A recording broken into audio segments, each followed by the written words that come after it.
Assalamualaikum warahmatullahi wabarakatuh. Perkenalkan, nama saya Shalana Kelly Ahmad dari kelas 1A. Saya akan mempresentasikan hasil laporan keuangan dari perusahaan dagang dari kelompok saya memilih KD Level Food. Langsung saja untuk yang pertama di daftar persediaan awal, di mana untuk menghitung saldo stok ini tanggal 31 Maret ini kita menggunakan perkalian, dan untuk totalnya kita menggunakan sum. Lanjut ke perhitungan stok. Pada perhitungan stok ini, untuk penjualan ini kita menggunakan perkalian. Perkalian ini dari jumlah yang pelanggan beli dikalikan dengan harga jual, dan untuk BPV ini kita dapatkan dari jumlah yang pelanggan beli dikalikan dengan harga beli. Untuk yang sisanya ini kita menggunakan pengurangan. Pengurangannya ini dari jumlah yang pelanggan beli ini, dari jumlah stok ini kita kurangkan dengan yang keluar atau yang pelanggan ini beli. Untuk tanggal-tanggal berikutnya pun sama, dan untuk jumlah atau totalnya ini kita menggunakan sum. Lanjut ke kartu persediaan. Pada kartu persediaan ini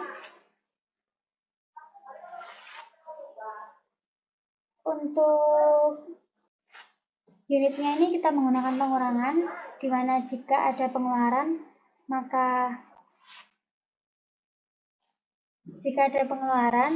maka unit yang dari saldo ini dikurangkan dengan unit yang dikeluarkan. Dan jika ada pemasukan, maka dari unit yang ada ini kita jumlahkan.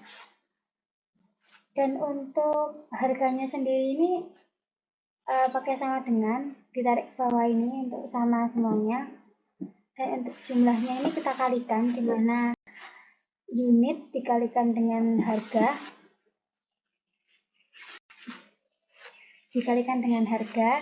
dan untuk berikutnya, dan untuk kolom-kolom di bawahnya juga sama. Yang selanjutnya ada bukti transaksi. Pada bukti transaksi ini, untuk tanggalnya kita menggunakan validasi yaitu tanggal yang valid. Untuk pembayaran dan via-nya ini kita menggunakan drop-down pada validasi. Untuk kode barangnya ini juga kita menggunakan drop-down ini untuk bisa memilih barang apa atau barang di penjualan pertama itu apa. Untuk nama barangnya kita menggunakan if error dan lookup, di mana if error ini mengatasi bila ada kesalahan dalam rumus, dan untuk lookup ini memilih mana keterangan yang tepat untuk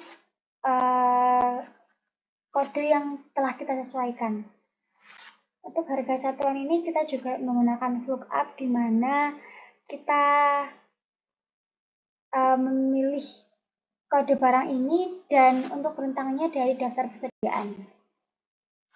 Dan subtotal ini kita juga menggunakan if error, di mana dengan mengalihkan kuantitas dengan harga satuan. Dan untuk totalnya ini kita menggunakan sum, dan untuk total net kita menggunakan pengurangan, di mana total dikurangi diskon. Dan untuk bukti-bukti yang lainnya pun juga sama. Lanjut kita ke neraca saldo awal. Neraca saldo awal ini untuk nominal setiap akunnya ini manual, dan untuk setiap totalnya kita menggunakan sum. Untuk total aset ini kita menggunakan penjumlahan, di mana aset lancar ditambah dengan aset tetap. Ini pun juga sama. Kita juga menggunakan sum dari masing-masing daftar tersebut. Yaitu yang lainnya ada jurnal pembelian, di mana tanggalnya menggunakan validasi data yang tanggal, dan untuk ini manual. Dan untuk persediaan ini kita sama dengan ini kita sesuaikan dari utang dagang.